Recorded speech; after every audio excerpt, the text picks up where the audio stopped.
नमस्कार दोस्तों, स्वागत है आपका आज के मुख्य समाचारों की वीडियो में। जी हां दोस्तों, यहां पर आपको देखने को मिलेगी सुबह से लेकर शाम तक की सारी के सारी बड़ी खबरें, मुख्य समाचार, ब्रेकिंग न्यूज अपडेट के रूप में। तो दोस्तों, आप लोगों से रिक्वेस्ट है इस वीडियो को ज्यादा से ज्यादा लाइक और शेयर करें। तो दोस्तों, जानते हैं पहली बड़ी खबर। विधानसभा चुनाव के लिए तैयार बिहार। जेपी नड्डा ने 29 अगस्त को बुलाई राज्य के सभी पार्टी सांसदों की बैठक। जी हां दोस्तों, बिहार विधानसभा चुनाव के लिए कमर कसते हुए भाजपा के राष्ट्रीय अध्यक्ष जेपी नड्डा ने 29 अगस्त को बिहार के अपने सभी पार्टी सांसदों की बैठक बुलाई है। यह इस साल के अंत में होने वाले चुनावों से पहले पार्टी की शुरुआती रणनीति बैठकों में से एक होगी। जेपी नड्डा के अलावा प्रदेश प्रभारी भूपेंद्र यादव, भाजपा महासचिव BL संतोष, वरिष्ठ मंत्री रविशंकर प्रसाद, गिरिराज सिंह, RK सिंह, अश्वनी चौबे और भाजपा के प्रदेश अध्यक्ष संजय जायसवाल पार्टी मुख्यालय में होने वाली बैठक में शामिल होंगे। आपकी जानकारी के लिए बता दें दोस्तों, हाल ही में आयोजित राज्य कार्यकारिणी बैठक के दौरान जेपी नड्डा ने फिर से घोषणा की थी कि बिहार चुनाव मुख्यमंत्री नीतीश कुमार के नेतृत्व में लड़ा जाएगा और वही उसके मुख्यमंत्री पद के उम्मीदवार होंगे।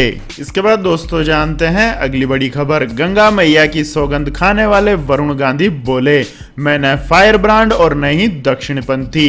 जी हां दोस्तों, भाजपा सांसद वरुण गांधी ने एक नई किताब में खुद को मध्य वाम मार्गी बताया है और कहा है कि नैसर्गिक रूप से वह दक्षिणपंथी नहीं है। उनके लेख उनके लगातार प्रगतिशील और उदारपंथी होने के दस्तावेज के रूप में गवाही देते हैं। हाल ही में प्रकाशित पुस्तक India tomorrow conversation with the next generation of political leaders में वरुण गांधी ने वामपंथी धारा वाले आर्थिक और सामाजिक नीतियों की वकालत करने वाले ब्रिटेन के जेरेमी कॉर्बिन और अमेरिका के बर्नी सैंडर्स को अपनी राजनीतिक प्रेरणा बताया है। यह पुस्तक देश के 20 भावी पीढ़ी के प्रमुख नेताओं के साक्षात्कार के मार्फत अपने पाठकों को समकालीन भारतीय राजनीति की एक झलक प्रस्तुत करती है। इसके बाद दोस्तों, जानते हैं अगली बड़ी खबर। चीनी राजदूत ने कहा, गलवान में जो हुआ वह दुर्भाग्यपूर्ण घटना, अब हम हालात सुधारने की कर रहे हैं कोशिश। जी हां दोस्तों, सीमा विवाद पर भारत के सख्त रवैये के बाद चीन के सुर बदलने लगे हैं। चीनी राजदूत ने गलवान घाटी में हुए खूनी संघर्ष की घटना को दुर्भाग्यपूर्ण बताया है।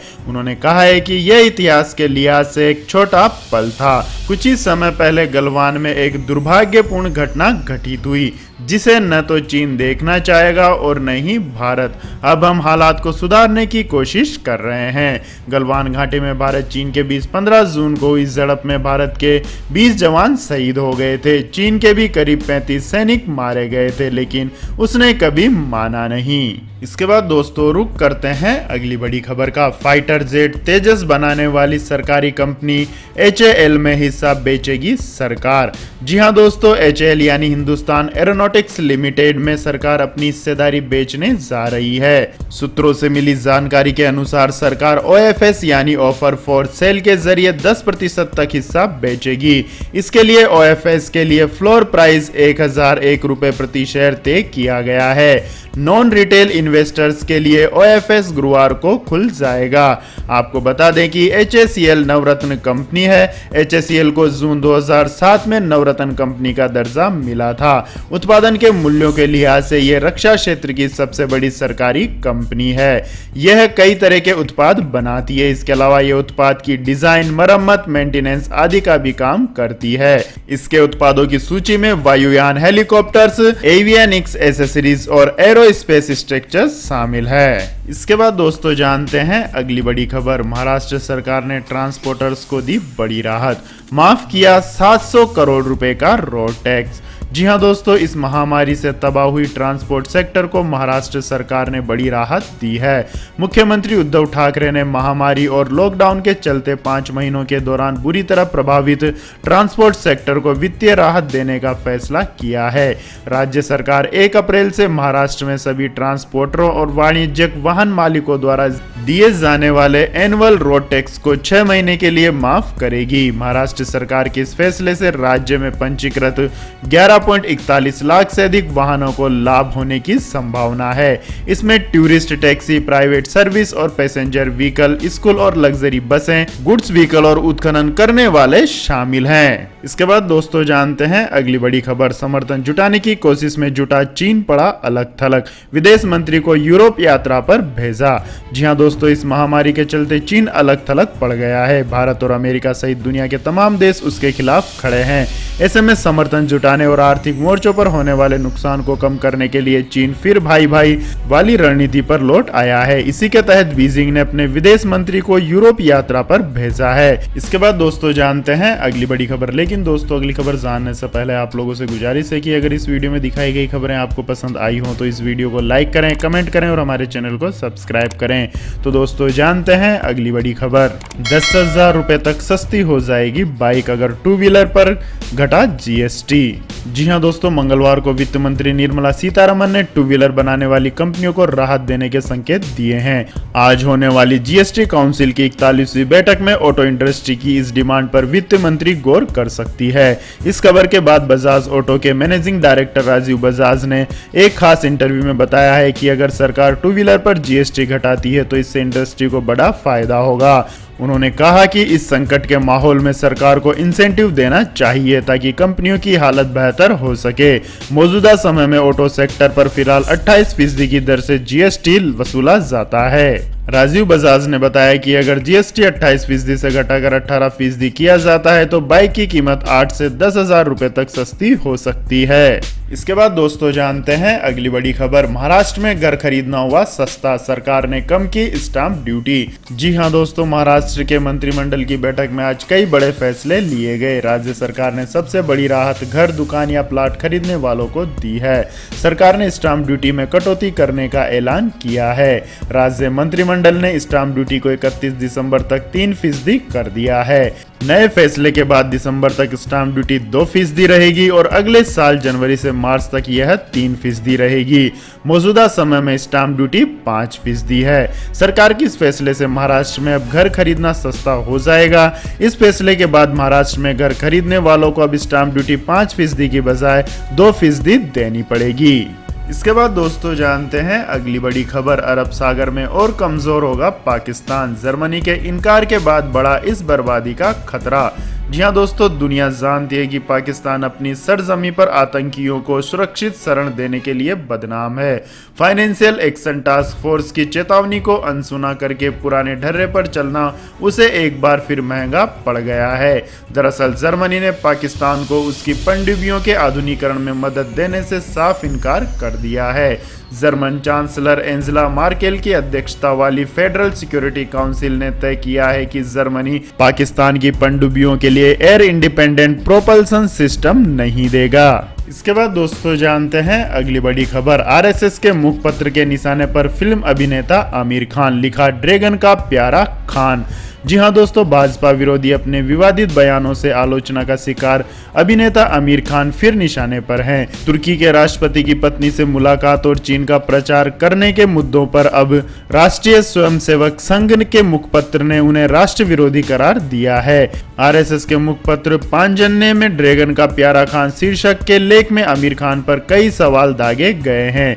लेख में कहा गया है कि आजादी से पहले और बाद में लगातार देशभक्ति की लो जगाने वाली फिल्में बनती रही, लेकिन फिर सिनेमा को पश्चिम की हवा लगी और ये नेपथ्य में चली गई।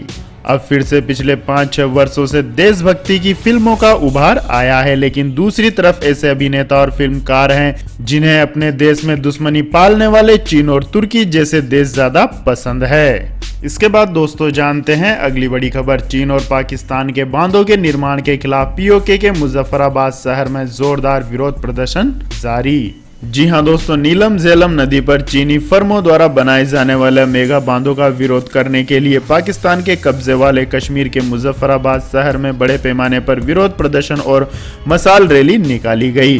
विरोध प्रदर्शन के दौरान दरिया बचाओ मुजफ्फराबाद बचाओ कमेटी के प्रदर्शनकारियों ने नीलम झेलम बहने दो, हमें जिंदा रहने दो जैसे नारे लगाए। आपको बता दें कि रैली में शहर और पीओके के अन्य हिस्सों से 1000 से अधिक लोगों ने भाग लिया था। इसके बाद दोस्तों जानते हैं आज के मौसम अपडेट्स। तो दोस्तों देश के 3/4 हिस्से में भारी बारिश और बाढ़ के आसार, मौसम विभाग ने जारी किया हाई अलर्ट। जी हां दोस्तों, देश के 3/4 हिस्सों में तेज बारिश होने से नदियां खतरों के निशान से ऊपर बह रही हैं। उत्तर पश्चिम के राज्यों में ज्यादातर नदियां उफान पर हैं, जबकि पूर्वी राज्यों की नदियों में बाढ़ का यह दूसरा दौर होगा। देश के 125 जलाशयों में से ज्यादातर पहले ही लबालब भर चुके हैं। जल की अधिकता होने से उनके गेट खोले जा सकते हैं, जो बाढ़ के रूप में तबाही ला सकते हैं। मौसम विभाग की चेतावनी के मद्देनजर नदियों के आसपास के निचले हिस्सों के लोगों को सतर्कता बरतने के निर्देश भी जारी कर दिए गए हैं। हिमालयी राज्य जम्मू कश्मीर, हिमाचल प्रदेश और उत्तराखंड से लेकर उत्तर प्रदेश, बिहार, झारखंड, उड़ीसा, पश्चिम बंगाल और छत्तीसगढ़ में अगले कुछ दिनों तक भारी बारिश से लेकर मूसलाधार बरसात होने से नदियां उफान पर रहेंगी। गुजरात, मध्य प्रदेश और राजस्थान की नदियों का जल स्तर खतरे के निशान से ऊपर हो चुका है। वहीं मौसम विभाग ने पूर्वी, उत्तरी और मध्य भारत में अगले 5 दिन के दौरान जोरदार बारिश का अनुमान व्यक्त किया है। उड़ीसा और छत्तीसगढ़ के लिए रेड अलर्ट जारी किया गया है। मौसम विभाग ने बताया है कि उत्तरी बंगाल की खाड़ी और आसपास बने कम दबाव के क्षेत्र के पश्चिमी उत्तर पश्चिम दिशा की ओर मुड़ने की संभावना है। दिल्ली एनसीआर में अगले 3 दिन तक सामान्य से भारी वर्षा की चेतावनी जारी की है। दिल्ली में यमुना नदी का पानी खतरे के निशान के काफी करीब पहुंच चुका है। उड़ीसा, पश्चिम बंगाल के गंगीय क्षेत्र, झारखंड, छत्तीसगढ़, मध्य प्रदेश और पश्चिमी राजस्थान में शुक्रवार तक तेज बारिश का अनुमान व्यक्त किया गया है। इसके बाद दोस्तों जानते हैं अगली बड़ी खबर। अगस्त में अब तक 5000 रुपए सस्ता हुआ सोना, जानिए क्या है आज के भाव। जी हां दोस्तों, विदेशी बाजारों में गिरी कीमतों और भारतीय रुपये में आई मजबूती के चलते घरेलू बाजार में सोने और चांदी की कीमतें गिर रही हैं। बुधवार को दिल्ली सराफा बाजार में 10 ग्राम सोने के दाम 210 रुपए गिर गए। वहीं 1 किलोग्राम चांदी की कीमतों में 1000 रुपए से ज्यादा की गिरावट आई है। इसी के साथ आपकी जानकारी के लिए बता दें दोस्तों, दिल्ली के सराफा बाजार में 10 ग्राम सोने का भाव 52,173 रुपए प्रति 10 ग्राम से गिरकर 51,963 रुपए हो गया है, जबकि 1 किलोग्राम चांदी का भाव 66,255 रुपए से गिरकर 65,178 रुपए पर पहुंच गया है। इसके बाद दोस्तों जानते हैं अगली बड़ी खबर। देश के हर जिले में बनेगा एक्सपोर्ट हब। जी हां दोस्तों, विश्व निर्यात में भारत की हिस्सेदारी बढ़ाने और निर्यात को अर्थव्यवस्था की रीढ़ बनाने के लिए सरकार हर जिले में एक्सपोर्ट हब बनाएगी। वहीं विदेशी निवेशकों को आकर्षित करने एवं निर्यात लागत को दूसरे देशों के बराबर लाने के लिए कई प्रयास किए जा रहे हैं। वाणिज्य सचिव अनूप वधावन ने यह जानकारी दी है। इस मामले में उन्हें वियतनाम जैसे देशों का उदाहरण देते हुए कहा है कि हमें अपनी उत्पादन लागत को उनके बराबर लाना होगा। विश्व निर्यात में भारत की हिस्सेदारी सिर्फ 1.7% है, जिसे इस दशक में 5% तक ले जाने का लक्ष्य रखा गया है। वित्तीय वर्ष 2018-19 में भारत का वस्तु निर्यात $330 अरब का था। इसके बाद दोस्तों जानते हैं अगली बड़ी खबर। चीन के खिलाफ अमेरिका की बड़ी कार्यवाही, 24 कंपनियों और अधिकारियों को किया ब्लैक लिस्ट। जी हां दोस्तों, बीजिंग के साथ लगातार चल रही तनातनी के बीच अमेरिका ने उसके ऊपर बड़ी कार्यवाही की है।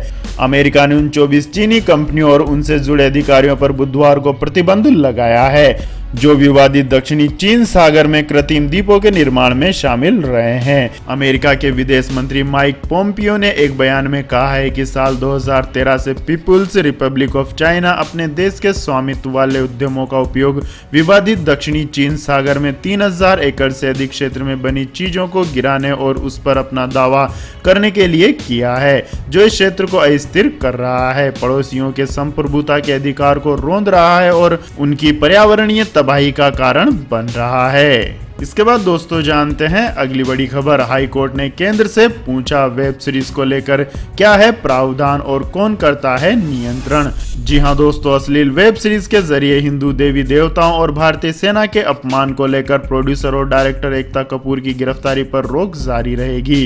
बुधवार को मध्य प्रदेश हाई कोर्ट की इंदौर खंडपीठ में सुनवाई के दौरान कोर्ट ने सूचना एवं प्रसारण विभाग को पक्षकार बनाने का आदेश देते हुए केंद्र शासन से पूछा है कि OTT प्लेटफॉर्म के जरिए दिखाई जाने वाली वेब सीरीज को लेकर क्या प्राविधान है और इसे नियंत्रित कौन करता है। जिस तरह से फिल्मों को नियंत्रित करने के लिए सेंसर बोर्ड है, वैसे ही कोई व्यवस्था वेब सीरीज को लेकर क्या है और इसका जवाब केंद्र को 7 सितंबर तक देना है। इसके बाद दोस्तों जानते हैं अगली बड़ी खबर। एयरटेल ग्राहकों को लग सकता है जोर का झटका, डाटा के चुकाने पड़ सकते हैं इतने गुना ज्यादा दाम। जी हां दोस्तों, मौजूदा वक्त में इंटरनेट डाटा हर एक की जरूरत बन चुका है। भारत में औसतन रोजाना प्रति व्यक्ति डाटा की खपत काफी ज्यादा है। इसकी एक वजह सस्ता इंटरनेट डाटा है। आपको बता दें कि दुनिया भर में भारत उन देशों में शामिल है जहां सबसे सस्ती दर पर डाटा मुहैया कराया जाता है। लेकिन भारतीय एयरटेल ग्राहकों को जल्द महंगे डाटा का जोरदार झटका लगा सकती है। एयरटेल की ओर से टैरिफ में इजाफा किया जा सकता है। ऐसे में एयरटेल ग्राहकों को महंगा डाटा लेने के लिए तैयार रहना चाहिए। भारतीय एयरटेल के चेयरमैन सुनील मित्तल ने कहा है कि ग्राहकों को 160 रुपए में 16 GB डाटा ऑफर किया जाता है, जिसे कम करके 1.6 GB डाटा कर देना चाहिए। अगर ऐसा होता है तो ग्राहकों को 1 GB डाटा के लिए 100 रुपए देने पड़ सकते हैं। मित्तल के मुताबिक ग्राहकों को 1.6 GB डाटा की वैधता 1 माह कर देनी चाहिए। अगर ग्राहक इससे ज्यादा डाटा खपत करते हैं तो उन्हें ज्यादा पैसे देने के लिए तैयार रहना चाहिए। तो यह थी दोस्तों आज की सभी महत्वपूर्ण बड़ी खबरें। तो दोस्तों आपको हमारा ये वीडियो कैसा लगा कमेंट करके जरूर बताएं और हमारे इस वीडियो को अधिक से अधिक लाइक और शेयर करें। साथ ही हमारे चैनल को सब्सक्राइब करके बेल आइकन का बटन भी दबा लें। धन्यवाद। जय हिंद, जय भारत, वंदे मातरम।